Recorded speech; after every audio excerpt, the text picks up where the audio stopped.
définitive, pour votre défense, je voudrais même vous demander pourquoi vous dites que c'est aujourd'hui qui arrive. Pourquoi? Bon, vous ne pensez pas que vous avez accompli ces tâches pour la nation? Vous ne pensez pas que vous avez accompli ces tâches pour le pays et non pour la partie civile et non pour le parquet? Pourquoi vous dites ça? Pourquoi?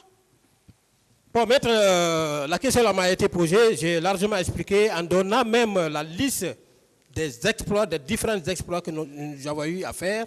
En 2009, des différentes interpellations des grands bandits, des meurtriers, des assassins. J'ai fait la liste là ici. Oui, mais est-ce que vous devez regretter de vos efforts? Est-ce que vous devez les regretter? En principe. En toute sincérité, sur ma foi professionnelle, je ne regrette pas. Même si on me fait venir ici, je ne regrette pas.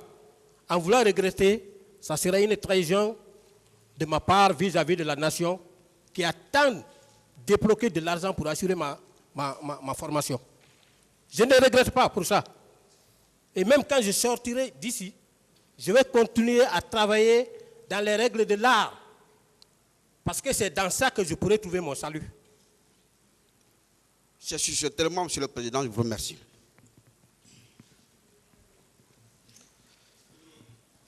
Merci, Monsieur le Président. Mon colonel Lesgoum. Maître. Vous êtes gendarme de profession, c'est ça? Affirmatif. Bien. Au sein des services spéciaux, quelle était votre fonction? J'étais un enquêteur. Un enquêteur? Oui. En même temps, un opérationnel. Bien. Donc vous n'avez pas un poste de responsabilité? Non. J'ai dit ça ici? Non. Bien. Dites devant ce tribunal, la gendarmerie en matière de manifestation ou de maintien d'ordre, elle est répartie en combien de groupes? Bon, la gendarmerie, en réalité, quand il y a trouble à l'ordre public, ce sont les mobilos, donc les gendarmes de la mobile, qui vont pour faire, n'est-ce pas, cesser le désordre, donc pour maintenir l'ordre. Maintenant, ceux qui ne sont pas de la gendarmerie mobile, eux, ils assurent le rôle d'encadrement. De la manifestation. Le rôle d'encadrement de la manifestation. Bien. Pour voir est-ce qu'il y a des petits malins qui ne vont pas se dérober des manifestants pour aller s'attaquer au magasin, pour aller tomber sur les gens, pour leur retirer leurs biens. Et ça a été toujours le cas. Bien. Est-ce que ce n'est pas dans ce cadre que vous avez été planifié pour ce jour du 28 septembre? Affirmatif. J'ai expliqué ça ici. Pour éviter qu'il y ait des débordements de la manifestation. Bien sûr, maître. Bien. Vous qui êtes gendarme, qui êtes allé au stade, ou qui êtes allé au stade pour ne pas qu'il y ait débordement, Monsieur Aboubakar Diakité Ditumba, qui est béret rouge, avec ses hommes, qui était censé être au stade, étant donné que c'est un jour de manifestation.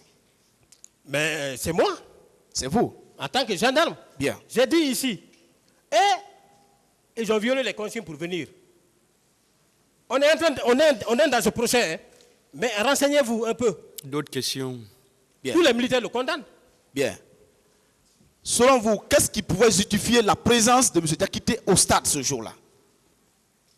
Aucune raison ne pouvait justifier sa présence. Aucune. Même les motifs qu'il a évoqués ici, j'ai démonté ça ici que ça ne tient pas. J'ai démonté ici. Est-ce que ce jour-là, le ministère de l'Intérieur ou le ministère de l'administration du territoire avait pris une réquisition faisant appel à l'armée pour pouvoir renforcer les forces de sécurité? Non. Il n'avait aucune La réquisition. manifestation n'avait pas atteint ce niveau. Bien. Non. Est-ce que les institutions de la République, la présidence, le CNT et autres, étaient menacées? Non. J'ai dit ça ici. Aucune institution n'était menacée. Et les gens ne manifestaient pas en direction de la présidence. C'était du côté opposé. Ils descendaient, alors que la présidence était en banlieue là-bas. Bien. Quand vous êtes arrivé au stade, après avoir communiqué avec votre chef, M. Tiboro, quel était le climat que le stade présentait? Est-ce qu'il y avait de l'enthousiasme ou bien il y avait du toy-boy partout? Non, quand je suis venu, il n'y avait pas de tohu-bohu. Il était en train de sensibiliser, il n'y avait pas de tohu-bohu. C'est quand un policier a tiré les gaz lacrymogènes que les gens ont commencé à lancer des cailloux. Et c'est à ce moment même, lui-même, il a quitté. Il a quitté. Ouais, ouais. Bien. C'est un peu plus tard que Toumba est venu. C'est lui qui a créé tout ça là.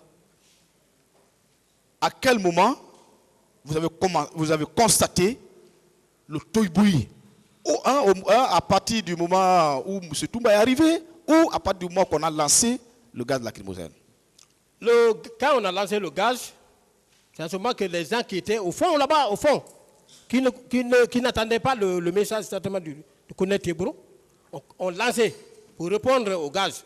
Mais ça n'a même pas pris du temps. Après, ils se sont calmés. Oui. Bien. Mais quand le Toumba est venu avec ses hommes, beaucoup de dispositions ont parlé. Quand les gens ont commencé à tirer, personne ne pouvait dire à l'autre de s'arrêter. Les gens quittaient. C'est ce qui a motivé même notre départ de là. Bien. M. Toumba a déclaré là-bas, s'être rendu au stade qu'avec M. Foromo. Vous avez connu un certain Foromo dans le passé? Non. Vous ne l'avez pas connu? Je n'ai pas connu un certain Foromo. Bien. Il a déclaré là s'être rendu au stade avec un certain Foromo. Est-ce que ce jour-là, vous avez vu M. Toumba seul ou bien il était en compagnie de d'autres bérets rouges? Il était accompagné par beaucoup de bérets rouges, mais c'est lui que j'ai pu connaître. C'est lui que vous avez pu identifier? Oui. Vous savez qu'il y a des choses comme ça, on repère facilement le chef plus que les subordonnés. Bien. Surtout que les subordonnés qui n'étaient pas habitués à moi. Est-ce que ceux-là qui l'accompagnaient étaient à visage découvert ou bien j'étais... Bien sûr. Bien sûr. J'étais à visage découvert? Oui, oui. Bien. Vous étiez au nombre de combien quand vous étiez, votre équipe? 6. Vous étiez au nombre de 6. Oui. Entre vous et l'équipe des bérets rouges, qui était plus nombreux que l'autre? Mais ils étaient plus nombreux. Ils étaient plus nombreux. Oui. Entre votre équipe et l'équipe des bérets rouges, qui était plus armé? C'est eux qui étaient armés. Nous, on n'était pas armés. Bien.